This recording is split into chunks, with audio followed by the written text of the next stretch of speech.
Olá, colegas do curso de Mídias na Educação. Nessa primeira unidade, nós trabalharemos com as concepções de aprendizagem. Então, como nós viemos trabalhando desde as primeiras disciplinas, toda a ação didático-pedagógica na escola, ela deve partir de uma situação-problema que está contextualizada na situacionalidade daquela escola, na realidade dos recursos humanos, dos recursos culturais, da forma como aquelas crianças, professores e comunidade interagem com a informação, com os recursos didáticos disponíveis, né? Entretanto, tudo isso relacionado a uma concepção teórica. E essa concepção teórica vai orientar todo o processo de aprendizagem dos alunos. Então, fazendo uma retomada, para que nós não nos esqueçamos de que o trabalho pedagógico possui toda uma historicidade e que essa historicidade nos dá as pistas de como trabalhar e desenvolver um projeto mais criativo, mais dinâmico e que traga elementos da inovação pedagógica para a sala de aula para esses alunos que vivem um momento diferenciado, um momento cultural, tecnológico, no qual nós não vivemos e para o qual nem todos nós, profissionais docentes, fomos formados para trabalhar. Então, só revisando aqui, as tendências pedagógicas, então, elas organizam o espaço educacional escolar. Embora haja uma certa cronologia em que elas foram inseridas no contexto educacional, na história da educação, elas todas ainda se fazem presentes. Então, nós temos aqui a escola tradicional e a escola tecnicista, que são frutos de uma organização de aprendizagem behaviorista, comportamentalista, em que o aluno é exposto a uma condição bancária, conforme Paulo Freire, de aprendizagem, em que é transmitido linearmente o conhecimento. Então, nós podemos dizer que essa concepção é uma concepção instrucionista de aprendizagem, em que se instrui para determinado conhecimento, ela é mais enciclopédica, né? Ela é transmissiva.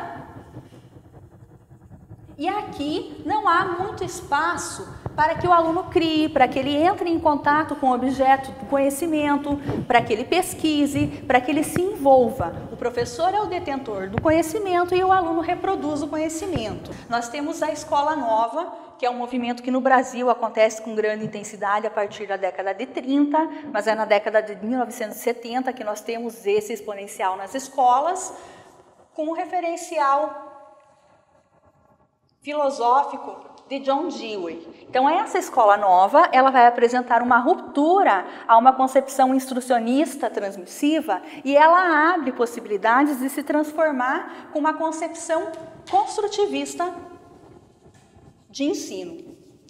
Essa concepção construtivista de ensino dá uma possibilidade maior do professor trabalhar o ensino com pesquisa, as experiências do aluno com os conteúdos programáticos e fazer o aluno um sujeito com maior autonomia. Então, a partir desta organização das contribuições de John Dewey, nós temos, né, a plataforma construtivista, a filosofia construtivista, essa teoria que nos faz entender que a experiência ela vai propor ao aluno uma série de situações experimentais e essa experiência levará à aprendizagem, porque o aluno testará as hipóteses, ele irá a campo, terá uma percepção maior sobre o conteúdo programático que se está trabalhando. Continuando aqui, só para a gente rever as tendências pedagógicas, nós temos as tendências críticas. As tendências críticas, elas se fazem principalmente no Brasil, da pedagogia histórico-crítica, do Saviani, né? E aqui nós temos o Gasparin dentro da pedagogia histórico-crítica com a didática para uma pedagogia histórico-crítica, que também trabalha com projetos didáticos, e nós temos Paulo Freire com a pedagogia libertadora. Vou escrever aqui o Paulo Freire. Paulo Freire também trabalha com essa concepção de organização de temas geradores que não difere muito da didática de projetos. Nós trazemos um tema que faz parte, em Paulo Freire, do cotidiano, problematizamos esse tema e desenvolvemos todas as situações de aprendizagem a partir dos conteúdos científicos. Então, a partir da problematização, nós transcendemos o senso comum por meio da inclusão do conhecimento científico. Então, a ciência, ela vai ser trazida para dentro da escola para que superemos o senso comum e o mito. E aí nós temos, nessa organização, as tendências pós-críticas. As tendências pós-críticas, elas se fazem da pedagogia holística da pedagogia sistêmica e da pedagogia da complexidade. Então, retomando essa temática das tendências pós-modernas, nós conseguimos uma volta, um retorno à escola nova e trazemos alguns pressupostos dessa escola nova. Então, nós conseguimos superar um cotidiano escolar instrucionista e transmissível e conseguimos trazer para a escola uma prática vivencial e espontaneísta. É muito importante aqui nós fazermos uma pausa para lembrar que espontaneísta não quer dizer e nem implica de forma alguma falta de planejamento do professor, porque continua havendo um planejamento bastante intensificado, né, a partir da construção de uma pedagogia em que o aluno é sujeito, que ele pesquisa e que o professor media essa aprendizagem, delegando funções, possibilitando ao aluno que pesquise conteúdos científicos, que aprofunde esse conhecimento sobre os conteúdos para resolver problemas que foram propostos nos projetos didáticos. Então, a partir desta prática, nós organizamos toda a aprendizagem escolar a partir da problematização. A problematização, num primeiro momento, ela será destacada pelo professor, que tem um olhar sistêmico sobre o cotidiano da escola, sobre quais são os problemas que são encontrados naquele espaço escolar. O professor tem um problema específico, como, por exemplo, a falta de leitura dos alunos. Ele sistematiza e organiza essa problemática e mostra para o aluno de uma forma que incite curiosidade.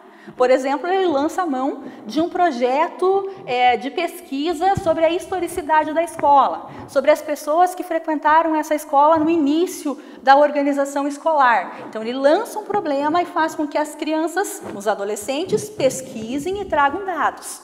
Aí eu posso trabalhar conteúdos de língua portuguesa, de matemática, de língua estrangeira moderna e vou dinamizar o espaço da escola, fazendo com que os alunos consigam trabalhar diferentes conteúdos a partir da necessidade de resolver este problema que foi organizado naquele contexto escolar. A partir disso, há o desenvolvimento.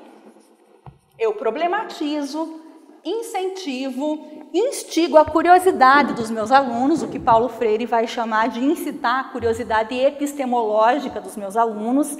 Eu vou desenvolver tarefas e atividades e vou lançar desafios de modo que os alunos tenham vontade de pesquisar e trazer esses recursos. E aqui no desenvolvimento, ele vai utilizando os conteúdos programáticos, os conteúdos disciplinares, para resolver a situação, problema que foi colocada acima pelo professor. E isso, claro, orientado pelo professor, vai culminar na sistematização. Então, os alunos têm essa situação, problema, recolhem os dados e sistematizam esses dados. E o último passo seria a sistematização. E para que o aluno consiga sistematizar um conteúdo, ele precisa entrar em contato, entender e internalizar isso. Então, a gente pode dizer que houve aprendizagem. Porque o acúmulo das informações não garante a aprendizagem. A partir do momento em que o aluno consegue reunir essas informações, esses conteúdos e dar respostas ao problema e mostrar à comunidade essas respostas, ele internalizou o conhecimento e com certeza vai haver mudança de comportamento. Quando não há mudança de comportamento, não há aprendizagem. Essa que é a intenção maior da ideologia de John Dewey quando eu trabalho com experiências concretas. Internalizar o conhecimento para que haja mudança de comportamento. E aí o papel imprescindível da mídia. A mídia hoje, além de um atrativo para o adolescente, para a criança, ela traz vários suportes capazes de armazenar os gêneros textuais organizados e sistematizados pelos alunos. Desde a produção de um gráfico matemático, que se torna muito mais fácil por meio de uma plataforma de cálculo, um software de cálculo, até a organização de um vídeo que pode ser exposto à comunidade, ou mesmo na plataforma impressa, no suporte impresso, por meio de um jornal mural, ou um debate, ou um programa de rádio. Então, a mídia, nesse momento, ela vai fazer com que os alunos tenham mais vontade de sistematizar e organizar em suportes específicos, os quais elas estão acostumados e gostam de utilizar. Então, essa é a vantagem de nós utilizarmos dentro da metodologia, da didática de projetos, uma metodologia mais construtivista. Eu posso usar a tendência crítica tranquilamente, não vou deixar de usar, né? O que impede o desenvolvimento desta pedagogia seriam as tendências tradicionais, que são mais transmissivas e que impedem o aluno de pesquisar e que, de certa forma, tolhem um pouco da autonomia desses alunos, porque se prendem na memorização e na transmissão linear. Então, nós temos toda a possibilidade de desenvolver essa atividade tanto dentro das tendências críticas, como nas pós-críticas, e é importante nós revisitarmos John Dewey, porque as contribuições dele são atuais na contemporaneidade também.